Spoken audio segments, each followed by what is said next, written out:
네, 함께 보실 말씀은 신약성경 요한복음 1장입니다. 요한복음 1장 35절부터 42절까지 말씀 함께 공독하겠습니다. 신약성경 요한복음 1장 35절부터 42절까지 말씀, 신약성경 143쪽 전후를 보시면 되겠습니다.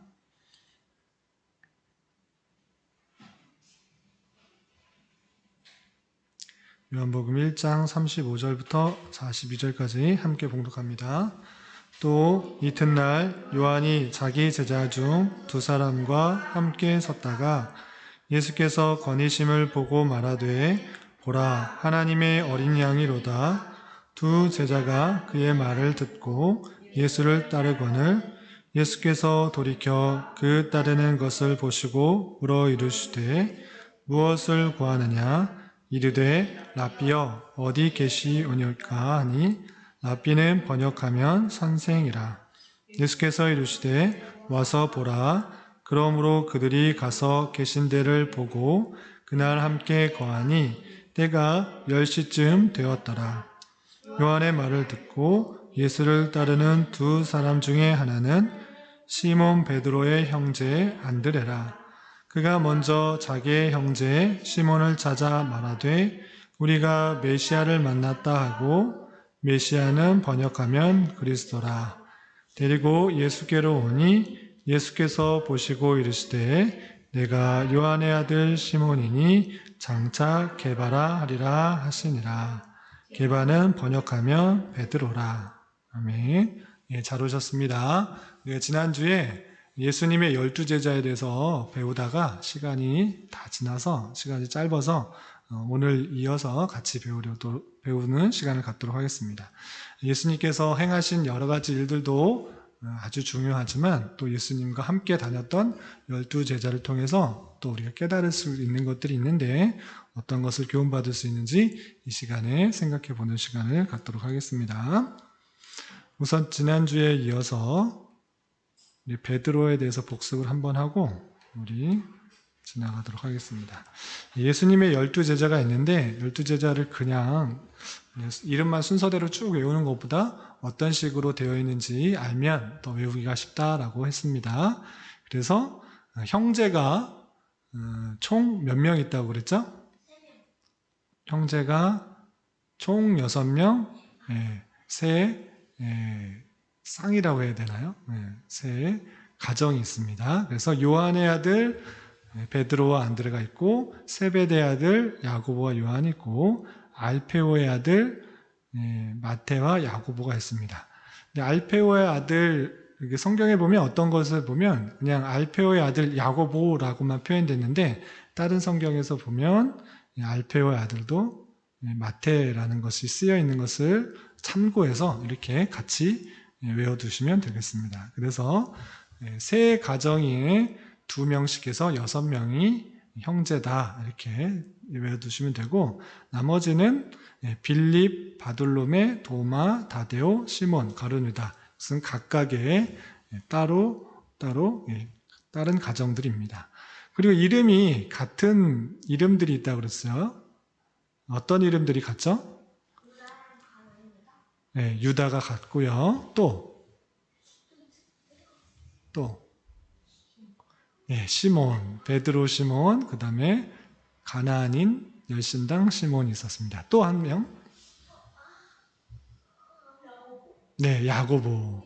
세베대의 아들 야고보와 알페오의 아들 야고보. 그래서 이름이 같은 사람도 세 쌍, 그리고 형제도 세 쌍 이렇게 외워두시면 또 예수님의 12제자를 외우는데 도움이 됩니다. 그래서 이름이 같기 때문에 별칭이 있거나 그럼 누구의 아들로서 구별을 하는 것입니다. 그래서 야고보는 이름이 같아서 아버지가 누구냐, 그래서 세베대 아들 야고보냐, 알페오의 아들 야고보냐 이렇게 나누고, 유다는 어떤 식으로 나누죠? 가롯에서 태어난 유다냐 아니면 그냥 유다냐. 그리고 가룟 유다는 예수님을 판 유다 이런 식으로도 이렇게 구분해서 불려지는 것을 볼 수 있습니다. 그럼 시몬은 어떻게 구분할 수가 있죠? 시몬은 예수님께서 베드로라 이름을 따로 지어주셨기 때문에 베드로라는 이름이 더 많이 쓰여 있습니다. 그런데 그렇지 않았을 경우도 있었습니다. 그것들을 참고해 주시고, 시몬은 베드로 시몬이 있고 또 그냥 가나안 사람 시몬이 있다, 이렇게 외워두시면 되겠습니다. 그러면 첫 번째, 예수님의 수제자라고 일컬어지는 베드로, 우리 지난 시간에 잘 배웠는데 한번 복습하도록 하겠습니다. 베드로의 뜻이 무엇이라고 그랬죠? 반석. 영어 이름은 피터. 원래 이름이 뭐였죠? 아버지가 지어주신 이름은 원래 시몬이었습니다. 그래서 시몬의 뜻은 듣는 자 또는 복종이란 뜻이고, 예수님께서 이름을 바꿔주셨을 때 오늘 나온 것처럼 게바라 이렇게 했는데, 게바가 무슨 뜻인가 라고 할 때는 반석이라는 뜻입니다. 그래서 반석이라는 뜻의 이름을 그냥 그대로 하면 베드로라는 뜻입니다. 베드로가 반석이라는 뜻입니다. 아버지는 요한, 어머니는 요한나, 이렇게 읽어주시면 되고요. 베드로의 직업은 무엇이었죠? 어부였습니다. 그리고 베드로가 어떻게 처음 예수를 만났는가라고 했을 때는 오늘 말씀에서 읽은 것과 같이 동생 안드레를 통하여서 전에 듣게 되고, 그래서 동생을 따라 예수님께 나와서 예수님을 만나고, 예수님께서 그 자리에서 베드로 시몬의 이름을 게바라, 베드로다, 이렇게 반석이다, 이렇게 이름을 고쳐주신 것입니다. 그래서 베드로의 성격은 다혈질적이고 또 열렬한 증인이 되었던 성격이 있었습니다. 그리고 베드로의 특징 첫 번째 보면 최고 선임 자격을 갖고 있는 제자다. 그래서 이른바 수제자라고 이렇게 불립니다. 근데 여기서 성경에 수제자라는 표현이 있을까요? 없을까요? 네, 없어요. 나오진 않아요. 그런데 가장 많이 등장하고 어떤 일을 할 때 항상 먼저 그 일들을 하는 것을 보았을 때 선임 자격을 갖고 있는 그런, 먼저 나서기를 좋아하고 열심히 있는 그런 제자로서 이해할 수가 있습니다. 그리고 특징 중에서는 예수님을 부인하지 않겠다고 다짐했지만 다 굴기 전에 예수님의 예언대로 3번 부인을 했습니다. 그리고 얼마 있다가 그것을 회개하고 나서 주님께로 돌아왔고, 예수님께서 부활 승천하신 이후에는 복음 전도를 열심히 해서 복음을 전할 때마다 수천 명이 주님께로 돌아오는 역사가 일어났습니다. 그리고 베드로 전서 후서를 기록한 그러한 사람입니다. 평가를 보면 예수님께서 그를 베드로, 반석이라 칭했고요. 십자가를 가로막을 때는 사단이라 꾸짖기도 했습니다. 그리고 예수님께서 사람의 영혼을 낚는 어부로 만드시겠다, 이런 평가를 하셨고, 예수님께서 예수님을 부인했지만 후에 십자가의 희생으로서 그의 믿음을 보이는 것을 볼 수 있습니다. 그리고 베드로는 어디에서 죽었다? 로마에서 순교했다. 로마에서 십자가에 거꾸로 매달려서 죽었다라는 그런 이야기가 전해져 내려오고 있습니다. 성경에는 베드로가 죽은 내용이 나올까요? 안 나올까요? 나오지는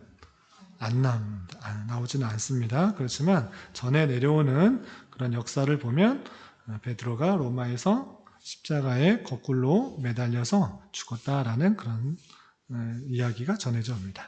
그럼 다음 두 번째 제자 안드레. 안드레는 누구의 형제죠? 베드로 형제입니다. 그래서 안드레라는 뜻은 남자답다라는 뜻이에요. 안드레. 그리고 아버지는 마찬가지로 요한, 어머니는 요한나. 그래서 베드로의 동생입니다. 별칭은 따로 없어요. 예수님께서 안드레를 따로 어떻게 부르진 않고 그냥 요한의 아들이었고 또 베드로의 형제였습니다. 그래서 별칭은 없고, 직업은 무엇이었을까요? 베드로처럼 어부였습니다. 그리고 안드레가 처음 어떻게 예수님을 만났는가라고 했을 때는 우리가 방금 읽은처럼 세례 요한의 소개를 통해서 예수님을 만난 거예요. 그러니까 안드레는 처음에는 예수님의 제자이기 전에 누구의 제자였죠? 예, 세례 요한의 제자였습니다. 그래서 35절 보면, 요한복음 1장 35절 보면, 이튿날 요한이 자기 제자 중 두 사람과 함께 섰다가 이렇게 표현되고 있습니다. 그래서 자기 제자, 세례 요한의 제자 두 사람 중에 제자한테 이렇게 말한 것입니다. 보라, 하나님의 어린 양이로다. 이렇게 메시아이심을 소개시켜 준 이후에 그가 예수님을 만나게 된 것입니다. 그래서 예수님을 만났다는 것들을 알고 어떻게 했다고 그랬죠? 다시 형에게로 와서 형을 데리고 예수님에게로 인도한 것입니다. 그래서 예수님을 가장 먼저 만난 사람은 누구일까요? 예, 12제자 중에 안드레와 또 한 명의 제자는 조금 이따 나옵니다.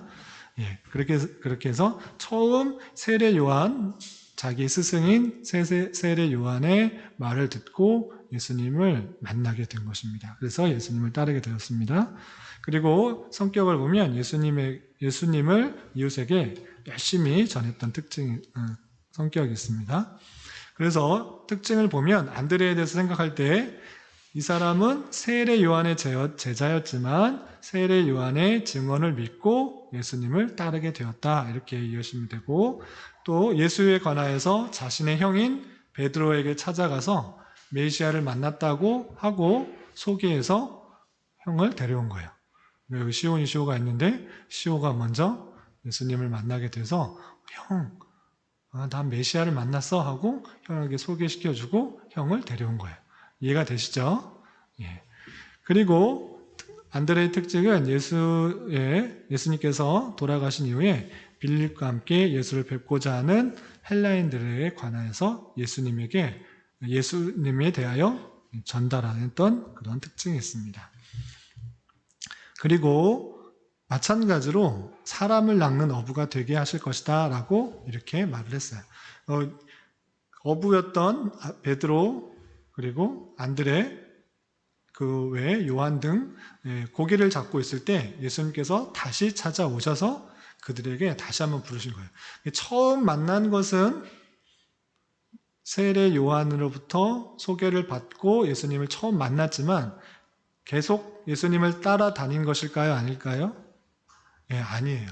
처음 만나서 예수님에 대해서 소개를 받았지만 그게 따라가지 않고 긴가민가 하면서 따라가진 않았어요. 그래서 원래의 직업인 갈릴리 호수에서 물고기를 잡는 그 일들을 계속했어요. 그래서 다시 찾아와서 나를 따라오라. 내가 너희를 사람을 낚는 어부가 되게 하겠다라고 다시 부르신 거예요. 이해가 되시죠? 그리고 안드레는 헬라, 소아시아 등에서 선교하다가 기독교를 말살하라는 파타라스 총독에 붙잡혀 X자형 십자가에서 순교했어요. 베드로는 거꾸로 된 십자가, 그리고 안드레는 어떤 형태의 십자가? X자형의 십자가의 모양에서 순교했습니다. 주님과 똑같이 그렇게 죽을 수 없다 해서 이런 모양으로 죽게 된 것입니다. 그리고 세 번째 제자는 야고보입니다. 야고보는 영어 이름이 뭘까요?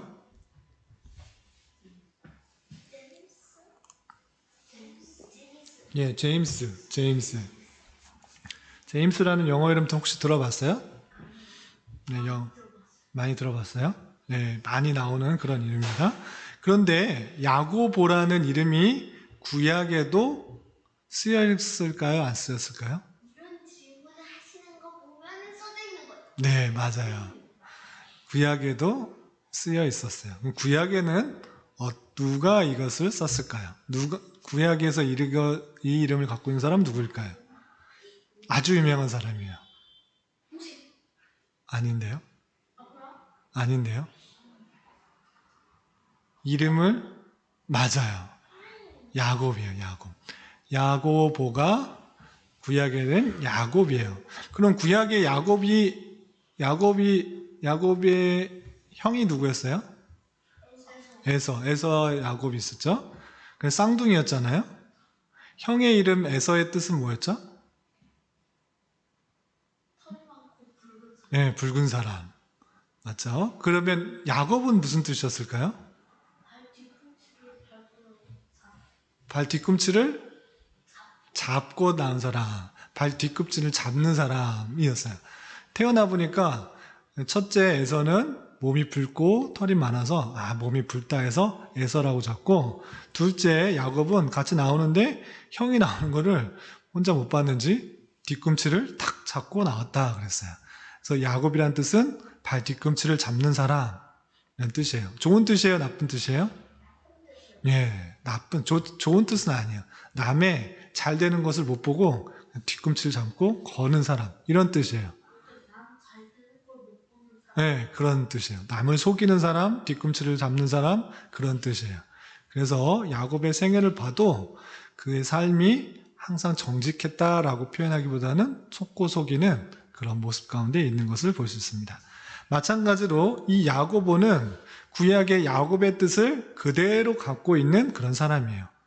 그래서 신약에는 야고보라고 써 있지만 구약의 야곱과 다른 뜻이다, 같은 뜻이다? 같은 뜻이에요. 그래서 뜻은 발 뒤축을 잡는 사람, 이런 뜻입니다. 그리고 대신 들어앉는 사람. 예, 원래 앉아야 될 사람이 있는데 딴 사람이 대신 들어앉았어요. 좋은 사람이에요, 나쁜 사람이에요? 예, 그 뜻 자체는 그렇게 좋은 뜻은 아닙니다. 그래서 야곱의 같은 뜻을 갖고 있는 사람이 있다라고 이해해 주시면 되고요. 그렇지만 그 야곱이 구약에 변화해서 어떤 사람이 되었죠? 이름이 이스라엘이었어요. 하나님께서 그를 택하여서 하나님의 백성으로 만드신 거예요. 마찬가지로 야곱이 발 뒤축을 잡은 사람이지만 하나님의 백성으로 바뀔 수 있다라는 그런 생각으로 많은 사람들이 이 야곱의 이름을 그대로 사용했던 것입니다. 그래서 야고보가 예수님의 제자에서도 2명이 나올 정도로, 12명 중에 2명이 나올 정도로 흔히 사용하던 이름, 이렇게 이해하시면 되겠습니다. 아버지는 세베대, 어머니는 살로메, 그리고 요한의 형입니다. 그래서 야고보의 별칭은 보아너게예요. 보아너게가 무슨 뜻일까요? 네, 우리 아들. 우레가 무슨 뜻이에요? 예, 천둥번개. 천둥번개 쾅 치는 것을 다른 말로 우레라고 합니다. 그래서 우레의 아들이라고 이렇게 불렀어요. 왜 그렇게 불렀는지 조금 이따 설명하겠습니다. 그리고 직업은, 네? 알아요? 저번에 질문을 먼저 했죠. 예. 직업은 마찬가지로 베드로와 안드레와 마찬가지로 어부였습니다. 그리고 언제 부름을 받았는가라고 했을 때 게네사렛 호수에서 아버지와 함께 그물을 손질하고 있을 때 예수님께서 부르셨어요. 이거 한번 그냥 찾아볼까요? 마태복음 4장 21절. 그리고 중간중간에 혹시 궁금한 거 있으시면 질문을 통해서 알아가시기 바랍니다. 마태복음 4장 21절, 18절부터 19절에서는 아까 말했던 베드로와 안드레를 부르시는 장면이 나옵니다. 처음 만난 것은 예수님께서 세례 받으시고 그 다음날 세례 요한으로부터 소개를 받고 만난 것이 첫 번째지만 실제 제자로 다시 한번 부르시는 장면이 이 장면입니다. 그래서 18절, 19절 보면 제가 한번 읽어보겠습니다. 갈릴리 해변에 다니시다가 두 형제 곧 베드로라 하는 시몬과 그의 형제 안드레가 바다에 금을 던지는 것을 보시니 그들은 어부라 말씀하시되 나를 따라오라 내가 너희를 사람을 낚는 어부가 되게 하리라 하시니 그들이 곧 그물을 버려두고 예수를 따르니라 된 거예요. 처음 만남은 이미 만난 적이 있지만 다시 그물을 물고기를 잡으려고 할 때 다시 사람을 낳는 어부로 제자로 정식으로 부르신 것입니다. 그리고 마찬가지로 어부였던 그 야고보와 요한을 부르시는 장면이 21절, 22절 나옵니다. 21절, 22절 함께 읽어보겠습니다. 시작. 거기서 더 가시다가 다른 두 형제 곧 세베대의 아들 야고보와 그의 형제 요한이 그의 아버지 세베대와 함께 배에서 금을 깁는 것을 보시고 부르시니 그들이 곧 배와 아버지를 버려두고 예수를 따르니라. 아멘. 처음 갈릴리 바다에 시몬 베드로와 안드레를 부르시고 좀 얼마 더 갔더니 요한과 야고보가 있었던 거예요. 야고보와 요한이 있어서 또 부르실 때 아버지를 버려두고 그물도 버려두고 예수님을 따랐다 이렇게 된 거예요. 그래서 야고보가 요한과 동생과 함께 따르게 된 것입니다. 야고보의 성격은 어떤가? 야망이 있고 충동적이고 비판, 정죄를 잘하는 그런 모습입니다. 그렇지만 예수님을 깊이 신뢰하는 모습이 있습니다. 그리고 예수님의 3인의 주요 제자 중 한 명이에요. 예수님께서 어떤 일을 할 때 주로 많이 데리고 가셨던 3명의 제자가 있다고 했습니다. 누구라고 그랬죠? 베드로, 요한, 야고보. 이 3명이 거의 중요한 일에 거의 함께 다니셨는데 그 중에 한 명 야고보다라고 했습니다. 그래서 그 가장 신뢰할 만한 사람, 가까이 데리고 다니는 사람이 신뢰할 만한 사람이라 할 수 있는데 그 사람 중에 한 명이었던 것입니다. 그리고 예수님께서 십자가에 달려 돌아가시려고 그렇게 할 때 그게 예수님이 십자가에 달려 돌아가시는 줄 알지 못하고 천국에 또는 예루살렘의 왕이 되려고 하는 줄 알고 동생 요한과 함께 천국에서의 영예를 구했습니다. 그리고 아까 말한 것처럼 우레의 아들이라고 불리게 된 사건이 있는데 그것이 누가복음 9장 52절에 나옵니다. 한번 찾아볼까요? 한번 찾아보겠습니다. 신약성경 누가복음 9장 52절.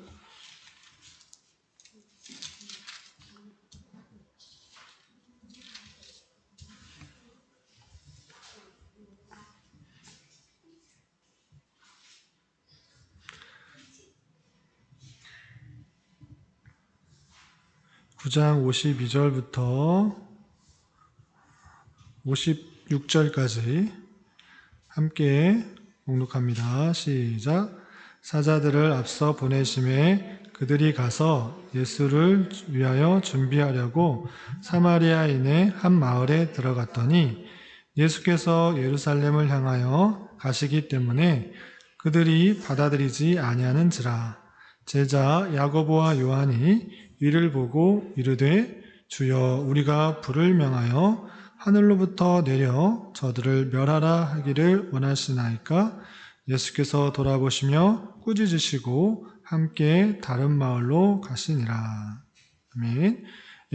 예수님이 제자들과 특별히 야고보와 요한과 함께 사마리로 들어가려고 했는데 사마리아 사람들이 예수님을 잘 받아들였을까요? 안 받아들였을까요? 네, 안 받아들여졌어요. 그래서 예수님이 거기를 그냥 나오셨어요. 근데 그 모습을 보고 야고보와 요한은 화가 난 거예요. 아니, 우리의 스승이 누군 줄 알고 예수님을 문전박대해 받아들이지도 않는다고? 예수님, 저들을 명하여서 우리가 불을 명하여서 하늘로부터 저를 멸하라 이렇게 하기를 원하십니까? 제가 기도해서 사마리아 불이 내려와서 저들을 멸하도록 그렇게 해야 되지 않겠습니까? 이렇게 예수님께 물은 거예요. 그래서 예수님께서 그렇게 하라고 하셨을까요? 하지 말라고 했었을까요? 네, 하지 말라고 했어요. 돌아보시며 꾸짖으셨어요. 그리고 성격이 너무 불같다고 해서 우레의 아들이라 이렇게 말씀해 주셨던 것입니다. 그리고 이 야고보는 아주 특징적인 것이 있습니다. 12명의 제자 중에 그의 죽음이 드러나 있는 기록이 2명 있는데 그 중 1명이에요. 네. 야고보가 어떻게 죽었다고 성경에 쓰였어요. 그럼 또 1명은 누굴까요?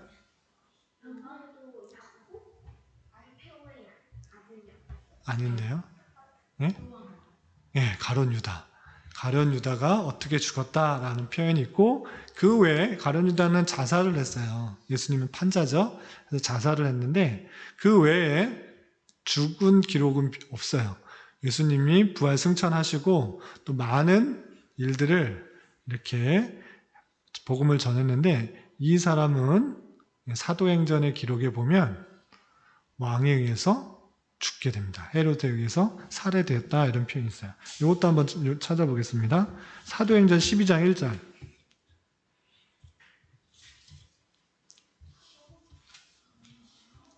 로마서 뒤에 사도행전 12장 로마서 전에 사도행전 1절 2절 1절 2절 함께 봉독합니다. 시작.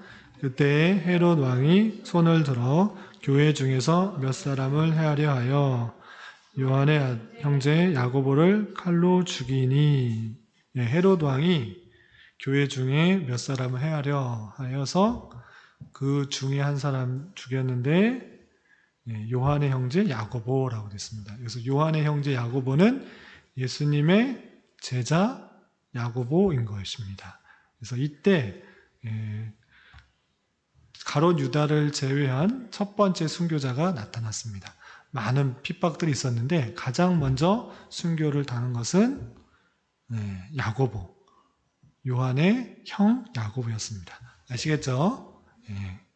알아두시고 넘어가시면 됩니다. 평가를 보면 우레의 아들이라고 칭함을 받을 정도로 성격이 급했고 또 예수님께서 사람을 낳는 어부가 되게 하실 것을 말했고 또 자신이 예수님께서 나의 마시는 잔을 함께 마실 수 있느냐라고 물으셨을 때 야고보는 그게 무슨 뜻인지 모르고 마실 수 있습니다 이렇게 말했던 그런 사람이었습니다. 그리고 야고보의 동생 요한은 많이 들어보셨죠? 요한에 대해서 살펴보도록 하겠습니다. 요한의 영어 이름은 어떻게 쓸 수 있을까요? 부를 수 있을까요? 존이라고 많이 들어봤죠? 그게 성경에서 나오는 그런 이름 요한입니다. 뜻은 무엇일까요? 하나님의 은혜라는 뜻이고 아버지는 마찬가지로 세베대, 어머니는 살로메, 그리고 형이 누구예요? 야고보. 요한은 야고보의 동생입니다. 그리고 마찬가지로 형과 마찬가지로 별칭이 보아너게예요. 보아너게가 무슨 뜻이라고요? 우레의 아들이라는 뜻입니다. 성격이 그만큼 불같고 급하다라는 그런 뜻이에요. 어떻게 보면 세 명의 중요 제자가 성격이 좀 급한 면이 있네요. 베드로도 그다음에 야고보도 요한도 좀 급하고 불과 같은 면이 조금씩 있는 것을 볼 수 있습니다. 그런데 요한은 특별히 이러한 별칭이 있습니다. 어떤 별칭이 있느냐면 예수의 사랑하는 자 또는 사랑하는 제자라는 별칭이 있습니다. 이런 표현 들어보셨어요? 처음 들어봐요? 다른 복음서에는 이런 표현이 없는데 요한복음에만 드러나요. 요한복음은 누가 기록했을까요? 요한이 썼죠. 그런데 그 요한복음을 쓰면서 예수님께서 나를 표현할 때, 요한을 표현할 때 예수님께서 요한을 어떻게 했다라고 표현하지 않고 겸손하게 또는 부끄러움이 있는지 자신의 이름 요한 대신 이렇게 표현했어요. 예수님께서 사랑하는 제자에게 이런 표현을 했어요. 그런 표현이 정말 있는지 한번 찾아보겠습니다. 요한복음 13장 23절. 요한복음에만 등장하는 독특한 그러한 호칭입니다. 13장 23절. 예수님께서 최후의 만찬, 마지막 만찬 때 제자들에게 유월절 만찬을 베푸시고 또한 제자들의 발을 씻기시고 이제 제자들에게 너희 중에 한 명이 나를 팔 것이다 라고 말하는 그 순간에 예수님의 제자 중에 철이 없이 예수님께 기대어서 누워있는 사람이 있었어요. 그 사람이 누군지 보겠습니다. 13장 23절 찾으셨죠? 함께 봉독합니다. 시작. 예수의 제자 중 하나 곧 그가 사랑하시는 자가 예수의 품에 의지하여 누웠는지라. 아멘. 지금 아주 중요한 시기인데 성만찬 다 끝내고 또 발을 씻기는 세족식도 다 끝나고 이제 너희 중에 나를 팔 자가 있다 이렇게 말하는 그런 가운데 이 요한이라는 사람은 예수님의 품에 의지하여 누워 있었다라고 되어 있어요. 그만큼 이 요한은 예수님과의 관계가 아주 친밀했다라는 것들을 생각해 볼 수 있어요. 서스름 없이 또 가까웠으니까 이렇게 행할 이런 모습 가운데 있을 것이다 할 수가 있는 것입니다. 그리고 자신을 어떻게 표현했다고요? 그가 사랑하시는 자, 예수님께서 요한을 사랑하셨다라는 표현을 표현하고 있어요. 다른 사람들도 물론 사랑했지만 특별히 애정이 있음을 이렇게 표현하고 있는 것입니다. 그래서 요한은 예수님의 사랑을 조금 더 특별하게 받았을 것이다 라고 요한 스스로는 그렇게 생각을 하고 있는 것입니다. 한 번만 쓰였는가? 그것이 아니고 4번이나 쓰였는데 한 군데만 더 찾아보겠습니다. 19장 26절, 요한복음 19장 26절 한 군데만 더 찾아볼게요. 요한복음 19장 26절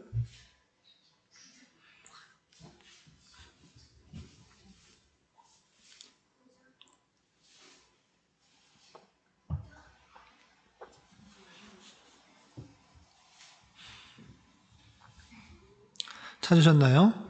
함께 봉독합니다. 예수께서 자기의 어머니와 사랑하시는 제자가 곁에 서 있는 것을 보시고 자기 어머니께 말씀하시되 여자여 보소서 아들이니다 하시고 그냥 이렇게 지나갈 수 있는데 자세히 보면 예수께서 자기의 어머니가 마리아죠. 마리아와 사랑하시는 제자가 곁에 서 있는 것을 보시고 라고 되어 있어요. 사랑하시는 제자 누구일까요? 요한이에요. 요한. 요한이라고 표현하지 않고 자꾸 바꾸어서 사랑하시는 제자, 사랑하시는 자, 그가 사랑하는 자라고 4번씩이나 반복해서 표현하고 있습니다. 그래서 특별히 예수님께서 요한을 애정 있게 대하셨음을 생각할 수가 있고 다른 사람은 몰라도 요한은 그렇게 느꼈을 것입니다. 느끼고 있어서 그렇게 바꾸어서 표현되고 있는 것입니다. 요한이 곁에 서 있는 것을 보시고 라고 표현 안 하고 사랑하시는 자자, 사랑하는 자 이렇게 바꿔서 표현하고 있다라는 사실을 알 수 있습니다. 그래서 요한복음 읽을 때 요한이 안 나오고 갑자기 예수님께서 사랑하시는 자, 그가 사랑하시는 자 이렇게 표현된 단어가 있을 때 누구로 생각하면 된다? 요한으로 생각하고 넘어가시면 되겠습니다. 그리고 직업은 무엇이죠? 야고보하고 마찬가지로 어부입니다. 그리고 세례 요한의 제자였으나 세례 요한의 소개에 따라서 예수님을 만나게 되고 후에 형과 함께 게네사렛 호수에서 부르심을 받았을 것입니다. 아까 세례 요한의 제자 몇 명 있었다고 그랬죠? 2명. 2명이 있었다고 그랬었는데 그때 한 명이 누구였어요? 안드레 그리고 또 한 명이 요한이었을 것이다. 이렇게 생각을 하고 있는 것입니다.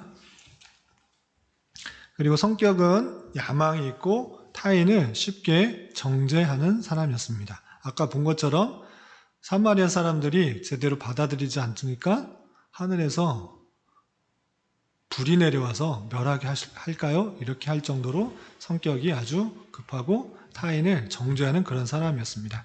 그렇지만 후에 그리스도의 사랑을 깊이 깨닫고 사랑을 아주 많이 강조하는 그런 사도가 되었어요.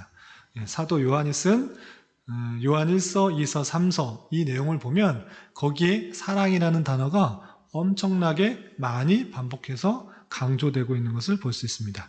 그래서 요한을 그냥 흔히 사랑의 사도라고 부릅니다. 무슨 사도요? 사랑의 사도. 사랑을 아주 많이 강조하고 있기 때문에. 그리고 요한복음에서 자기를 대한 표현도 주님께서 사랑하시는 자, 사랑하시는 제자 이렇게 표현할 정도로 완전히 변화되었을 때는 아주 사랑이 많은 사도가 된 것입니다. 그래서 지금은 성격이 아주 불같고 남을 정죄하기 쉽고 그런 야망이 있는 그런 온한 모습일지라도 예수님을 깊이 만나고 예수님의 사랑을 온전히 깨닫게 되면 이렇게 요한처럼 또 야고보처럼 마음이 많이 바뀔 수 있다는 사실들을 잊지 말아야 될 것입니다. 그리고 특징은 야고보하고 거의 비슷합니다. 3인의 예수님의 주요 제자 중에 한 명이고요. 천국의 영광스러운 자리를 구했어요. 야고보와 요한이 나는 한 명의 좌편 또는 한 명은 우편에 앉아주십시오 라고 말할 정도로 아주 탐욕이 강했던 사람이죠. 예수님이 어떻게 되는지도 모르고 예수님이 그냥 왕이 된다라는 그런 기대감에 한 명은 좌편, 한 명은 우편, 나는 누가 더 높으냐라고 하면서 싸웠던 그런 야망이 있었던 사람입니다. 그리고 야고보 형과 같이 사마리아의 블레기를 구했던 사람이고요. 또 후에 예루살렘 교회에 아주 힘있는 그리고 든든한 지도자가 되었습니다. 그리고 요한은 성경을 많이 기록했습니다. 요한복음, 요한 1, 2, 3서, 요한계시록을 기록했습니다. 평가는 예수님께서 우레의 아들이라고 칭했고요. 사람을 낚는 어부가 되게 하실 것이라고 칭했고요. 예수의 마시는 찬에 동참할 것이다 라고 말씀해 주셨고요. 또 예수의 죽음 이후에 예수의 어머니를 돌보라라는 그런 부탁을 한 정도로 신임을 얻고 있었던 모습을 볼 수 있습니다. 아까 좀 전에 읽었죠. 예수님께서 십자가에 달려 돌아가시려고 하실 때 나의 어머니, 육신의 어머니 마리아를 잘 돌봐두어라 이렇게 사랑하시는 자에게 맡기신 것을 볼 수 있습니다. 그만큼 신뢰할 만한 일들을 가까이에서 했던 것을 볼 수 있습니다. 그리고 요한은 어떻게 죽었을까요? 다른 사람은 십자가에 달려 순교했는데 요한은 반모섬에 유배됐습니다. 반모섬, 아무도 살지 않는 그런 섬 같은, 감옥과 같은 섬에 떨어뜨려 놓고 거기서 죽을 때까지 나오지 못하게 했던 거예요. 독방과 같은 그런 것이죠. 그런데 이 반모섬에서 환상을 본 게 무엇일까요? 요한계시록이에요. 반모섬에 유배됐음에도 불구하고 하나님께서는 그에게 환상을 보여주시고 계시를 해주셔서 핍박받는 성도들이 어떠한 삶을 살아야 되는지 앞으로 주님께서 어떻게 오실 것인지 그것을 환상 속에서 말씀해 주셔서 잘 기록해 주어서 요한계시록을 남기게 되었습니다. 그리고 다른 사람은 순교했다고 그랬죠. 그런데 이 사람은 명이 닿을 때까지 계속 반모섬에서 살았습니다.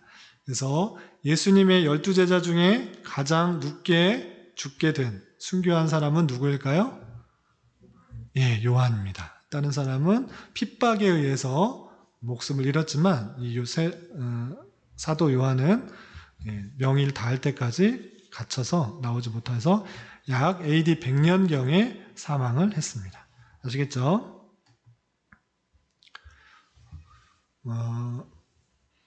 그럼 시간이 우리 끝까지 할까요? 아니면 빌리까지만 할까요? 뒤에는 근데 내용이 되게 짧아요. 그래서 간단하게 하고 그냥 빨리 끝내는 게 좋을까요? 아니면 여기까지만 하고 다음 시간에 좀 자세하게 할까요? 다음 시간에 했으면 좋겠어요? 그러면 네? 근데 뒤에는 별 내용은 없어요. 이 세 명의 제자들이 거의 주로 내용이고 나머지는 성경에 많이 나와 있지 않아요. 이름이 잠깐 한 번, 두 번씩밖에 등장하지 않아서 그러면 다음에는 전체적으로 복습을 하고 뒤에 것들을 하도록 그렇게 하겠습니다. 빌립부터 다음 시간에 하도록 하겠습니다. 혹시 질문 있으신가요?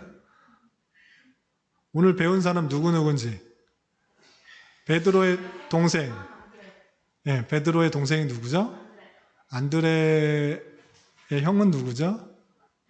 예, 그러면 야고보의 뜻은 무엇이죠? 아닌데. 분출하셨죠? 야고보의 뜻은? 야곱이랑 똑같이 예, 뒤꿈치를 네, 잡는 자. 예, 대신 자리를 차지하는 사람, 발뒤꿈치를 잡는 사람. 그리고 야고보의 동생은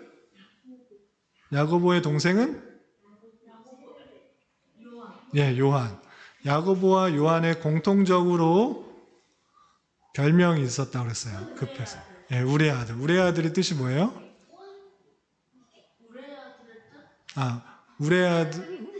우레가 무슨 뜻이죠? 예, 번개. 그것을 보아너게라고 이렇게 표현한다고 했어요. 그러면 베드로, 안드레, 야고보, 요한 이 네 명의 공통적인 직업은 어부.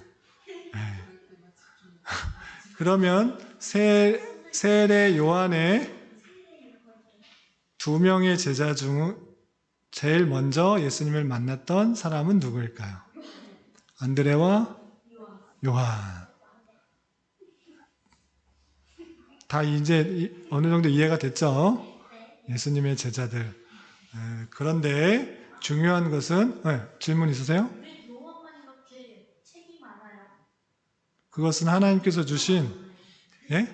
덜 유명하잖아요. 그러면 다른 책들이 유명해졌으면은 다른 책들이 유명해졌으면 왜 요한은 책이 많으니까 더 유명해질 거 아니에요? 성경책을 많이 기록했으면 유명해지는데 왜 베드로는 조금밖에 기록 못했느냐 이거예요? 일찍 죽었어요? 야고보는 일찍 죽었고 베드로는 한 권의 책을 베드로 전서를 썼는데 그것을 많이 기록했느냐 적게 기록했느냐 보다 하나님께서 주신 사명이 있는 거예요. 어떤 사람은 복음을 열심히 전파하는 사람의 사명이 있는 것이고 어떤 사람은 성경을 잘 기록할 수 있도록 그런 사명을 주신 거예요. 그것은 하나님께서 택하신 사람에게 영감, 깨닫게 해주시고 말씀해 주신 것을 기록해 주신 하나님의 특별한 섭리예요. 아시겠죠? 그래서 왜 어떤 사람 많이 기록했으니까 아주 뛰어난 사람이고 어떤 사람은 기록이 하나도 없으니까 아주 별 일 없다 이렇게 생각하는 것은 조금 조심스러워요. 물론 기록을 많이 하면 그만큼 하나님께서 받으신 영감을 많이 해주시고 깨닫게 해주신 것을 많이 하신 것이지만 그렇지 않다고 해서 그의 역할이 무시될 수가 없어요. 하나님께서는 각자에게 달란트와 은사와 섭리하신 은혜가 있기 때문이에요. 바울 사도가 13권 또는 14권의 성경을 신약 성경을 기록해서 아주 중요한 교리적인 내용들과 어떻게 살아야 되는지 깨닫게 해주신 중요한 일은 했지만 성경을 하나도 기록하지 않은 세례 요한의 역할이 부족하다고 할 수 있을까요? 없을까요? 없어요. 구약 성경에 예수님을 길을 평탄케 하고 예비할 자 엘리야의 영을 주어서 그것을 감당하게 할 사람을 보내준다라고 했는데 세례 요한이 그 역할을 감당한 거예요. 그래서 성경을 기록했다 못했다가 중요한 것이 아니고 각자에게 필요한 은사와 달란트와 또한 해야 될 일을 주시고 그 일들을 감당하게 하신다는 사실들을 잊지 말아야 될 거예요. 아주 질문을 잘 해주셨는데 마찬가지로 예수님의 제자 중에서는 많은 일들을 행한 사람도 있지만 그렇지 못한 사람들도 있어요. 중요한 것은 나 또한 예수님의 제자라는 사실들을 잘 알고 주님을 잘 깨달아 주님께서 하신 말씀들을 잘 순종하여서 내게 맡겨진 일이 무엇인지를 깨달아 그것을 잘 잘 감당하는 것이 중요한 거예요. 아시겠죠? 모두 다 바울처럼 세계에 나가서 복음을 전도하고 성경을 기록해야 된다. 또는 모두 다 사도 요한처럼 사랑을 전하고 또는 유배되어야 된다. 이렇게 하는 것이 아니고 각자에게 주신 사명과 또한 은혜가 있다는 사실들을 잘 깨달아서 내게 주신 사명이 무엇인지를 잘 깨달아 그것들을 주님의 뜻대로 잘 감당할 수 있는 은혜가 있어야 될 것입니다.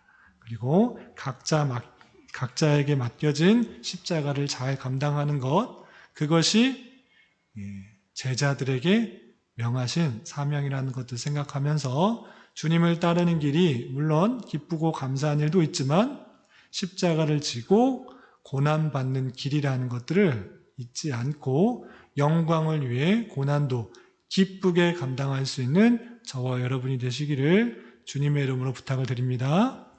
기도하겠습니다. 하나님 아버지 감사합니다. 오늘 예수님의 12 제자 중에 또한 안드레와 야고보와 요한에 대해서 살펴보았습니다.